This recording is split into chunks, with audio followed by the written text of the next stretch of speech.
Hey everyone, I'm Aaron, and welcome to Quick Pitch, where I do my best to sell you on a movie in about the time it takes to watch a preview. Today's pitch is for Silent Night, Deadly Night from 1984, directed by Charles E. Sellier Jr. Okay, it is the holiday season when this is being posted, and I get it. There's all of the classics out there. I'm recording in Cleveland, so of course there's A Christmas Story, there's National Lampoon, there's Holiday Inn, there's White Christmas.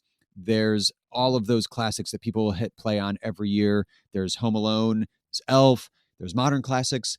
I get it. I'm a Die Hard 2 fan. I watch both of those around the holidays, let alone the whole cornucopia, the whole broad spectrum of crappy on purpose holiday movies that Lifetime and Hallmark and now Netflix and Hulu and everyone are putting out.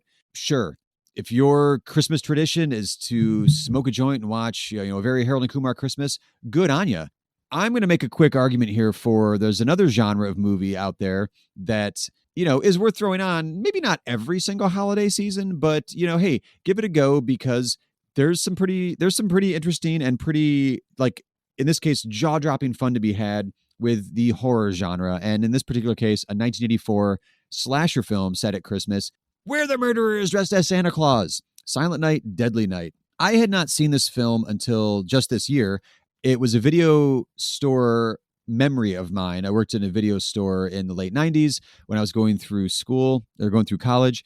And the video cover for this was always like a Santa arm coming out of a chimney, or actually it was heading into a chimney holding a bloody axe. It's vivid iconic kind of imagery here. When you've made it through Halloween, now try to survive Christmas. And there's a bloody axe in Santa Claus' arm heading down the chimney.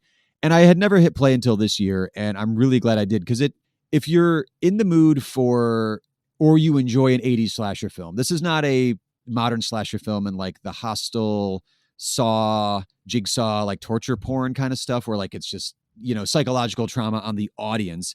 This is like that fun, cheesy 80s slasher film, the way that you get from, an original Nightmare on Elm Street or a Sleepaway Camp or, the Halloween sequels throughout the 80s are in there.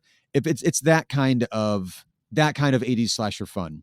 So if you're in the mood for that sort of thing, or if you do like that sort of thing, this one rewards the audience. I'm not going to spoil the ending here, but as you go into this one, what really hooks you beyond it's got all the standard tropes of an 80s slasher film. Decent body count, interesting kills. Yeah, somebody gets strangled with a rope of Christmas lights.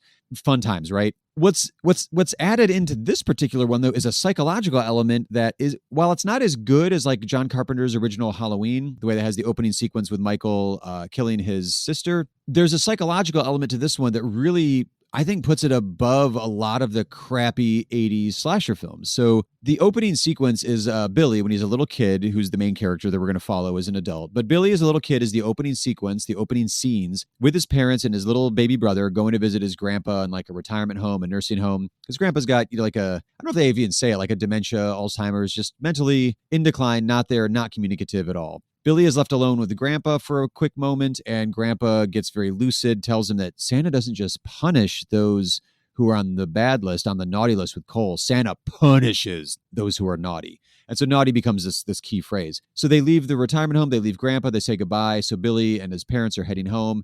And then his parents stop because there's a person with their car broken down who's dressed as Santa Claus. Well, happens to be a psychopathic murderer who kills Billy's family, his parents at least. So Billy is traumatized. He goes to an orphanage and there's a tyrannical nun who traumatizes him even further. Cut to Billy's 18 years old working in the warehouse of a toy store. So Billy has to fill in as Santa Claus at this toy store because it's Christmas Eve and you can't not have Santa. Santa called in sick, whatever. This is when Billy has the full psychological break. He now has to punish the naughty.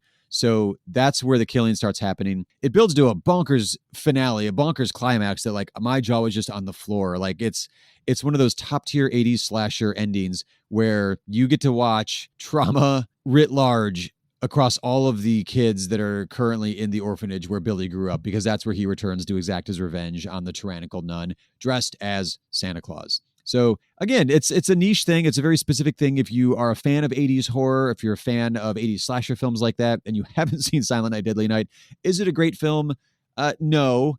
but it's great within the genre of what it is. It's maybe not one of those you're going to revisit every year, but they went on and made 4 sequels to this, and there's 5 in the series. And I haven't gone through all of this yet, but I will be, because it's bonkers and kind of just crazy enough that this is probably worth exploring as a franchise. But for a one-off, give it a shot. You want something a little off the beaten path as far as Christmas movies go, give Silent Night, Deadly Night a shot from 1984.